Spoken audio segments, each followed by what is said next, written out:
Hello, in this video you will learn how to write SEO-friendly blog posts. Yes, I'll be walking you through the steps on how to create effective and compelling SEO content, articles or blog posts for your brand, business or for your clients as the case may be. But before we jump into that, a quick introduction. My name is the great Michael from SEO Content Guy, a channel dedicated towards creating compelling content that revolve around SEO, content writing and content marketing. So if those subjects or topics are things you are interested in or you are passionate about, you can hit the subscribe button so that whenever I publish videos like this, you get to see them and consume them.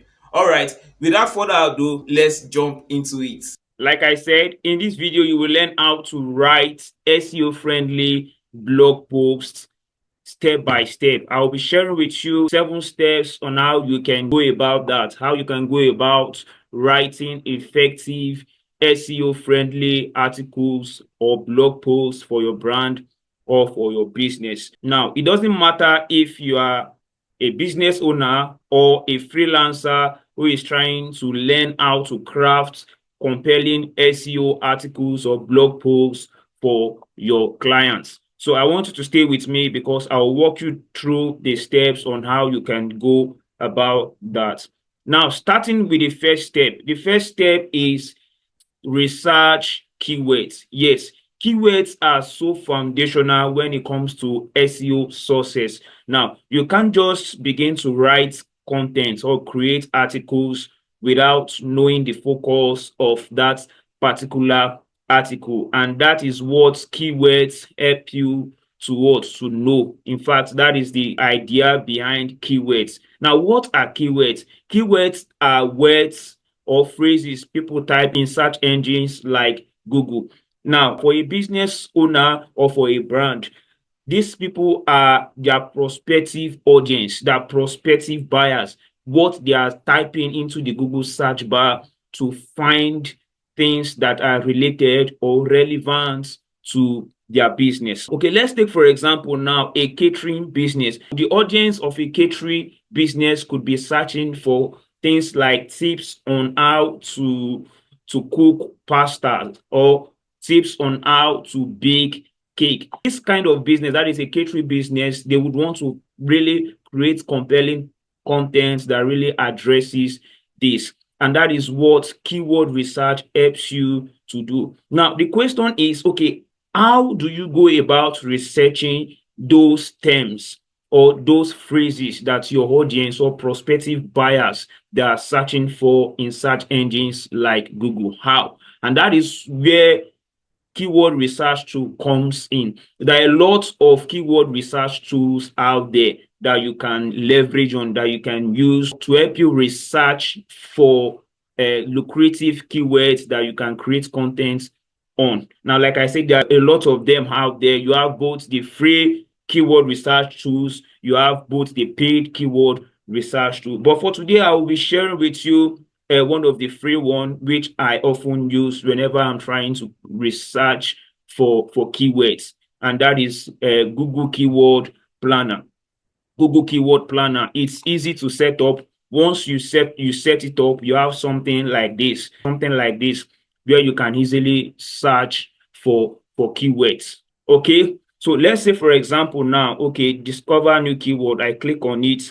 Okay, I'm in Nigeria. Okay, I can remove that to just leave it at location. I can just remove that one. So I don't want to really target any specific. I want to leave it global. That is all location. Let's say, for example, now using the catering business, for example, I want to check for this particular keyword now. Okay, let's just impute this. How to cook pasta. Okay, so you get results.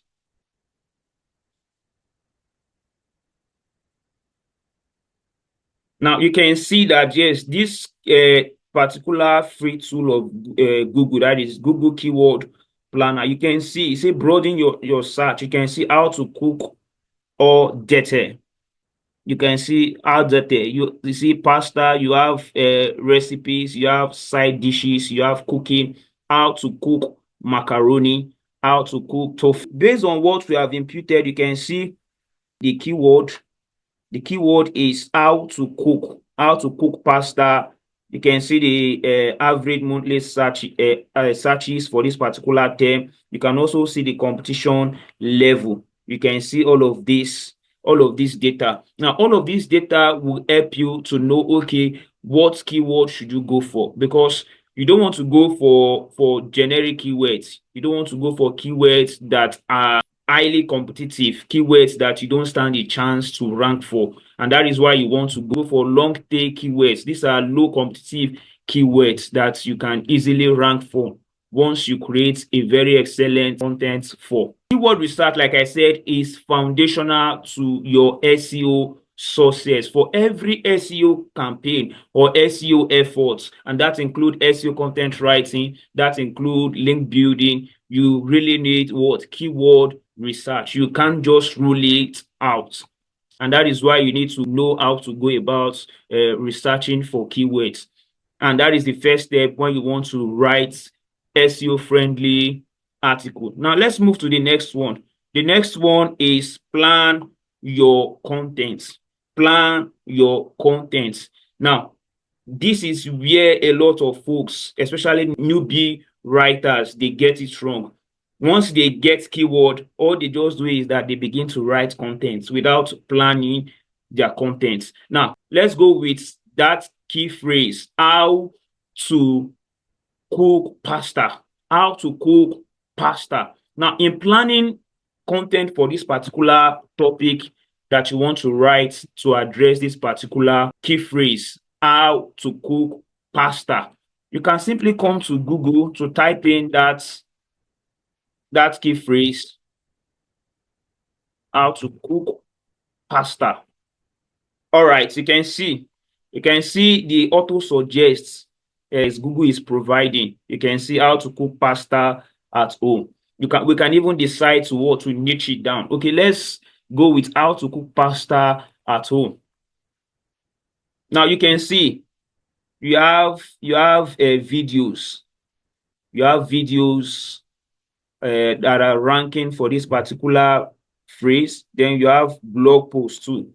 Okay, now in looking at this particular keyword, you can decide that yes, the reason why Google is ranking video high because videos seem more authentic, and also to address, they believe that video better addresses this particular query, how to cook pasta at home. Why? Because it is very practical. So in creating your blog post, you might decide to create a video too on how to go about that and embed it in your content. All right, that being said, in planning your content, you first of all want to see existing content. What have been covered in existing content? That is the content that are ranking already. You can see you have videos here on this particular page, but we want to look for what? Blog posts.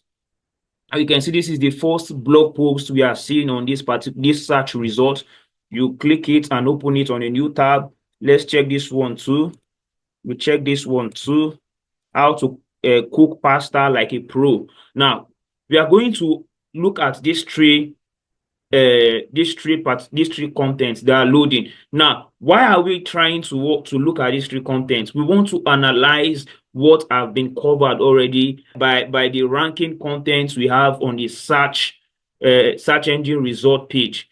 That is what we want to do. We can get ideas on how we can structure our contents. What headings are we going to include in our contents and things like that. That is what basically planning your content is all about. All right, so going with this first one, you can see if you scrolling at this, looking at this particular piece of content, that is this blog post, you can see the content, though it's still loading. It's still loading. You can see you have pasta.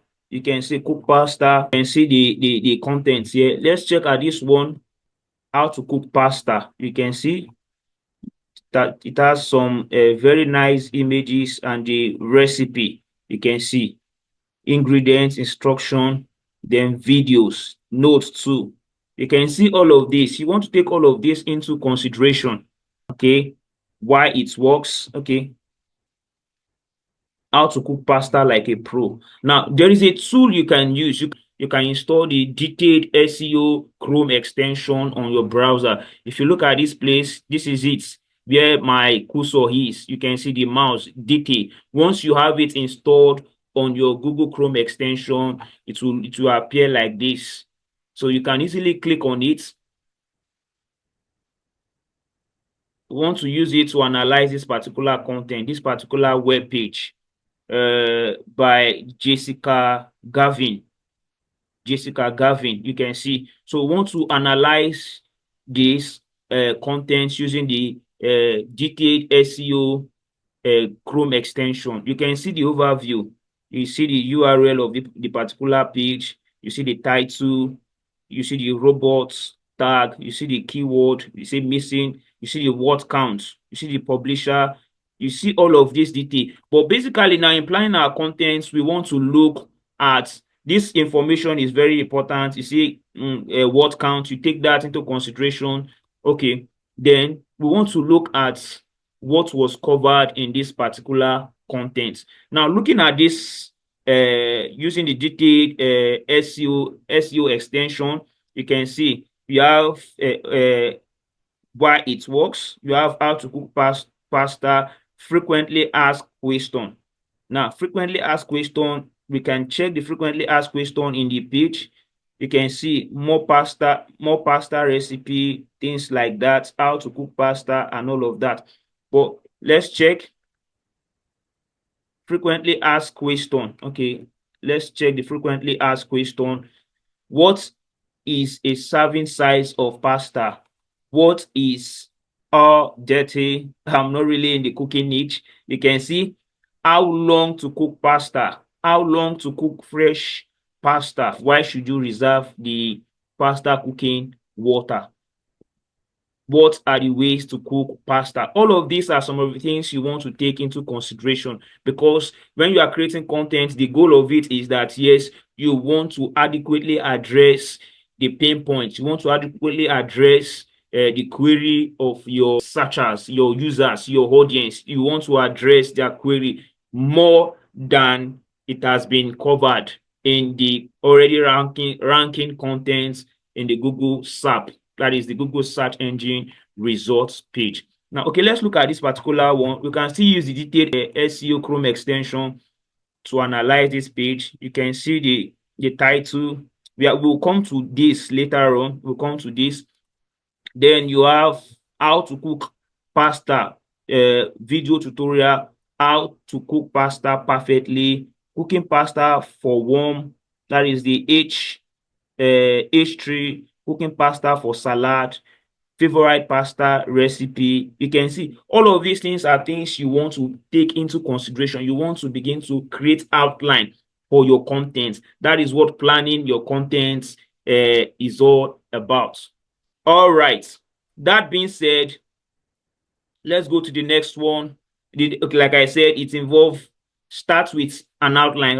Write down your main section, add headings and subheading. Make sure your content answers common questions people might have about the topic. Now, that is what planning your content simply means. Now, let's go to the next one. The next one is write a catchy title. Write a catchy title. Yes. Looking at the search engine result page for this particular term, how to cook pasta at home. If you look at all these, the results we have, okay, let's just leave the how to the video contents. Basically, you want to look at the title. If you're looking at the title is one of the factors that will influence you to clicking a particular option. Like this particular option, this blog post written by Feel Good Foodie.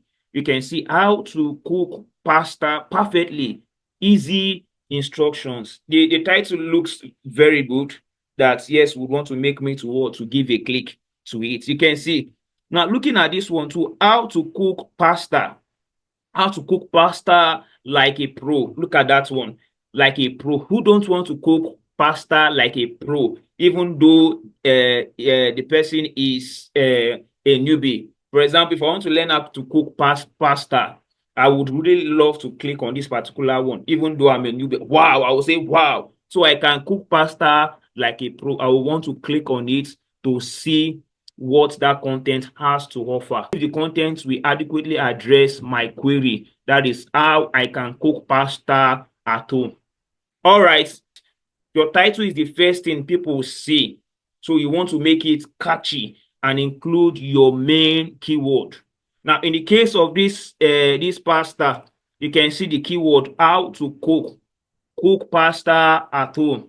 How to cook pasta. How to cook pasta is the main keyword for this particular query. And you can see, looking at all these options, all these SAP results, you can see all of it appeared here.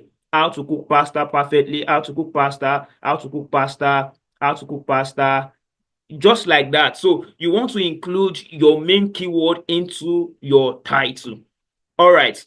I also cited an example here in this slide. Let's say, for example, you want to write an article that really talks about breakfast tips on breakfast. Instead of just writing breakfast tips, it's better to go for titles like, okay, 10 healthy breakfast recipe for busy morning. Sound catchy, right? 10 healthy breakfast recipes for busy morning.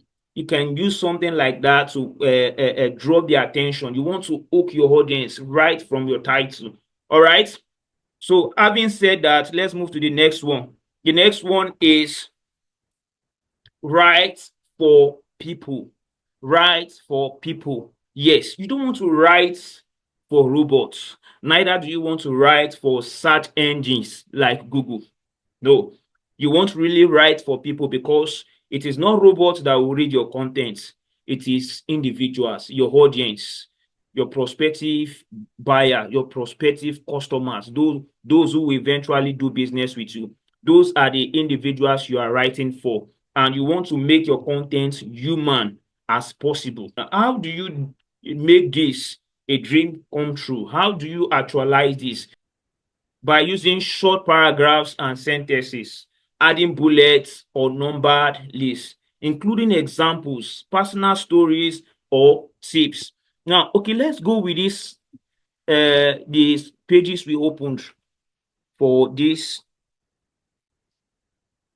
query, how to cook pasta. Now, okay, this article was written by Jumna Jayward. You can see if we analyzing the starting with, okay, learn how to cook pasta perfectly. Follow my step-by-step tutorial to cook spaghetti or other types and serve with sauce or in a pasta salad. Yummy. You can see that first line.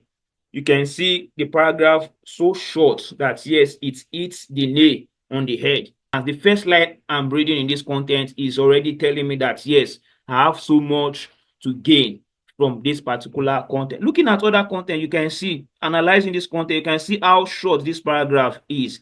You can see, even see the sentences. You can see this first sentence. Looking at it, let's use word count plus.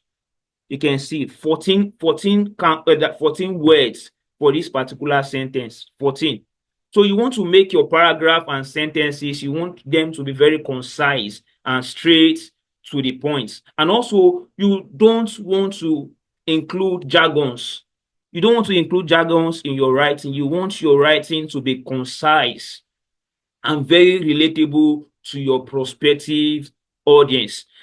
Now, that being said, that takes us to the next step, which is optimize for SEO. Optimize for SEO. SEO, the acronym SEO, you already know that yes, it stands for search engine optimization. Yes, you want to optimize your content for SEO. Now, in doing that, there are things you don't want to disregard. There are things you want to take into perspective when you are trying to optimize your written content. That is the content you have written already. You want to begin to optimize for SEO as best as you can and ethically. All right. Now, in doing that, the first thing, like I said earlier on, is that you include your main keyword in your title. You want to include your main keyword in your title and even the headings in your content. And a few times you want to include them in your content. But there is a caveat. A caveat that, yes, you don't want to overdo it. You don't want to stuff in keywords into your content. If you stuff in keywords into your content and it becomes unnatural, or it begins to sound as though it is a robot that is speaking, that can piss your readers off. In fact, that can make them to bounce from your website. They want to really read content that, yes, that sound as though that, yes, a fellow human is communicating with them on the other side. And that is what you want to do when you are trying to optimize for SEO. All right.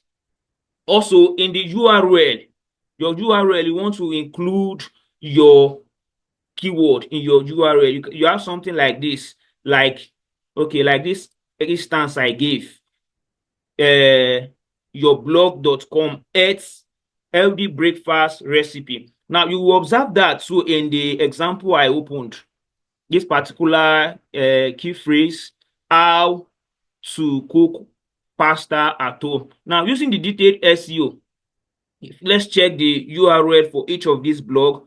You can see the URL. Now, this is the name of the brand, the name of the website, feelgoodfoodie.net. Now, you can see the URL. You can see the keyword, how to cook pasta. It was included in the URL. Also, when you are trying to create content, let's say, for example, now I want to create a blog post for this particular video.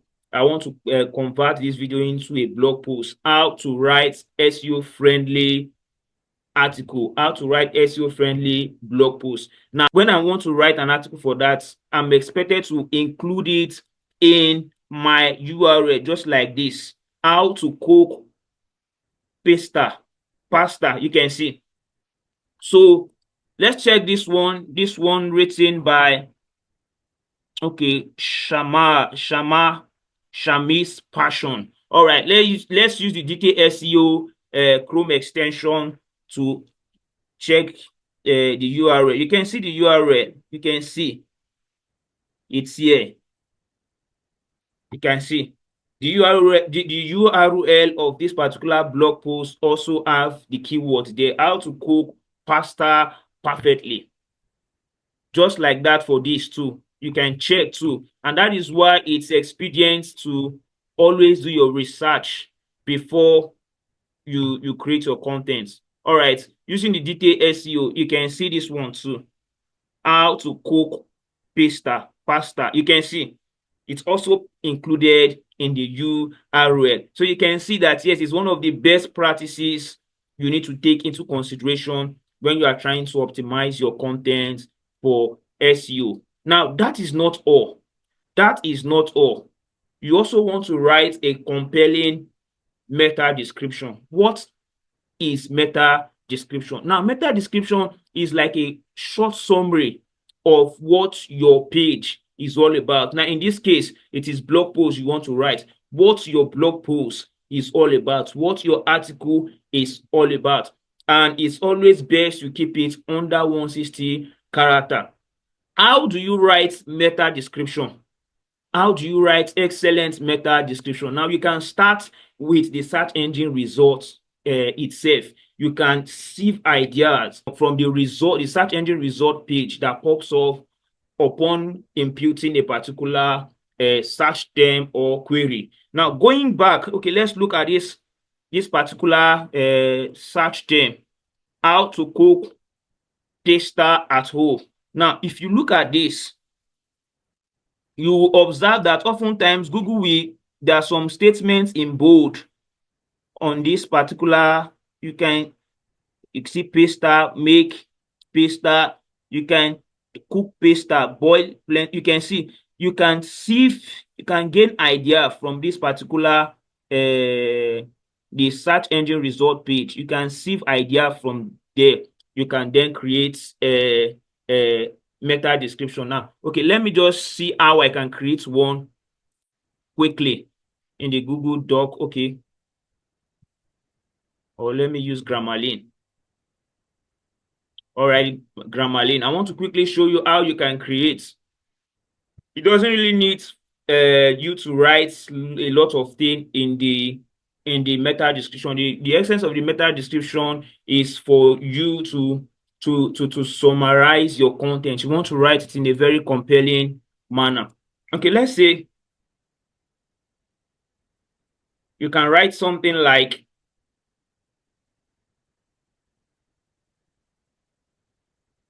okay, meta, you can write something like, okay, learn how to cook pasta in the comfort of your home in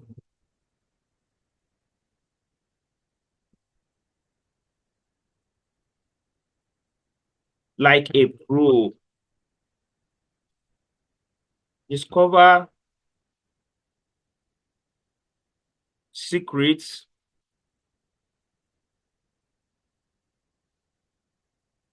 on how to do this,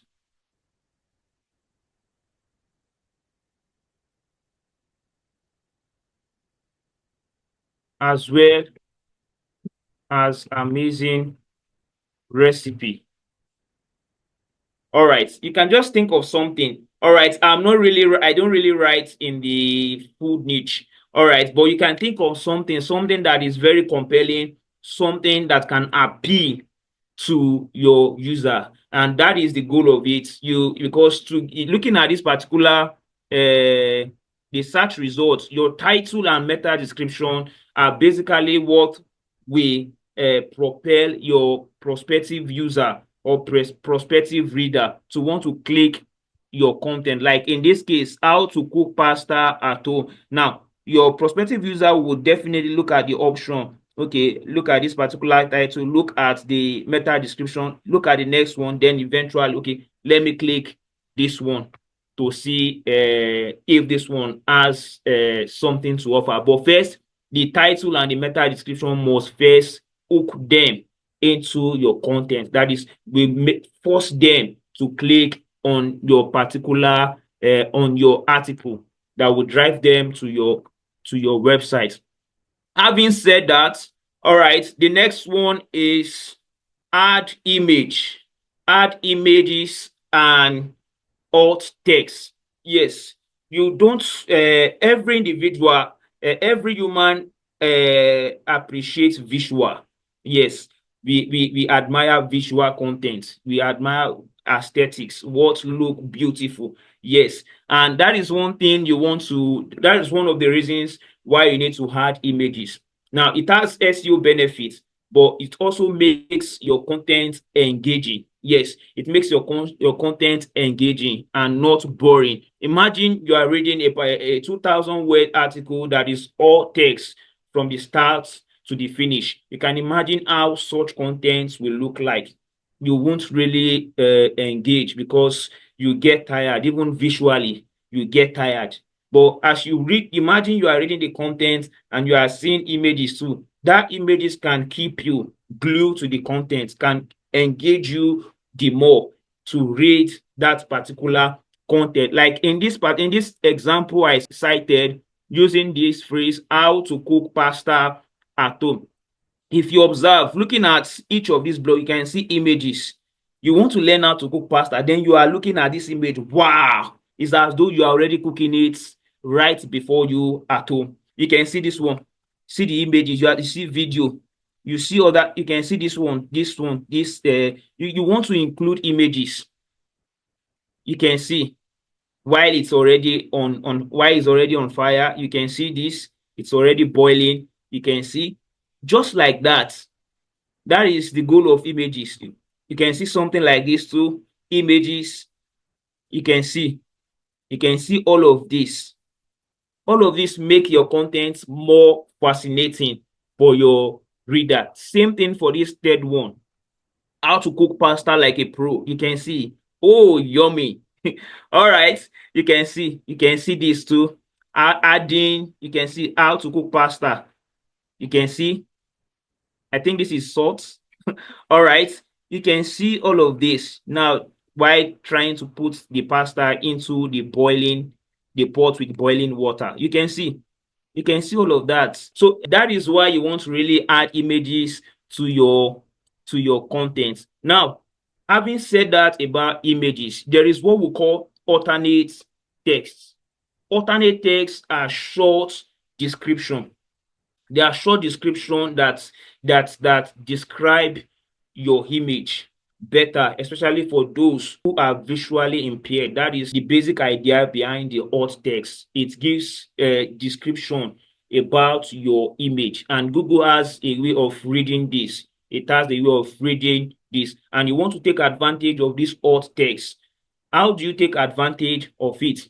Now, yes, if your CMS, that is your content management software or system, is WordPress, you can use plugins like Yoast SEO. Aside adding images, yes, you want to, for your images, you want to title your image with your keywords. Yes, you don't want to use generic name for your images. Generic name like, okay, 2014 image 2014, that blah blah blah and all of that. You know, that kind of generic name. Whenever you take yourself selfie on your phone, that generic name that your device automatically gives to your images. That is, if you took the images yourself or you saved them, you downloaded the images on the web, or those generic, you want to name your images with your keywords that are relevant to the content you are creating. And also the alternate text, like I said, it gives a description about your image, that is for the benefit of those who are visually impaired. Yes, you want to do all of this to optimize your content better for search engine optimization. Then the last one, all right, yes, the next step in creating SEO-friendly article or blog post is promoting your post. Yes, a lot of business or a lot of writers, they think that yes, creating SEO-friendly article stops at when a particular piece of content goes live, but it goes beyond that. Once you create your content and you've published it, it has gone live, you also need to promote your content. Yes, you want to get as many eyeballs to your content, and you can do that by sharing it on social media. You can do that by sharing your content to your subscribers on your email list. You can also share your content through relevant forums or groups. Now, the whole idea or the goal is for you to provide value. And once people begin to read your content and also they begin to share your content via their social media handle, this is a good signal. It's a good signal to search engines like Google. Yes, it tells search engines like Google that yes, your content is not just engaging but also valuable, and that to a large extent can influence how your content gets ranked on search engine results. And that is why promoting your content is always very advisable. And that is why I've included it as part of the step-by-step guide on how you can create SEO-friendly blog post or article. Either you are a business owner or you are a freelancer who is trying to write SEO content for your clients. All right, a quick recap of the step-by-step guide to writing SEO-friendly blog posts. Now we've looked at research keywords, plan your content, write a catchy title, write for people first and not just search engines, optimizing your content for SEO, that is search engine optimization. We also looked at adding images and alt text to your content. And lastly, we talked about promoting your posts. Now, if you follow this step-by-step approach to creating SEO content, you'll be at a better position to write articles that are well optimized for search engine. All right, that is all for this video. If you like videos like this and you got value from it, you can hit the subscribe button so that whenever I publish videos like this, you get to see them and you get to consume them. Also, you can give this video a thumbs up if you got value from it, so that it can also help the YouTube algorithm to push this video further to as many who would find this video valuable, just like you got value from it. All right, till then, see you on the next one.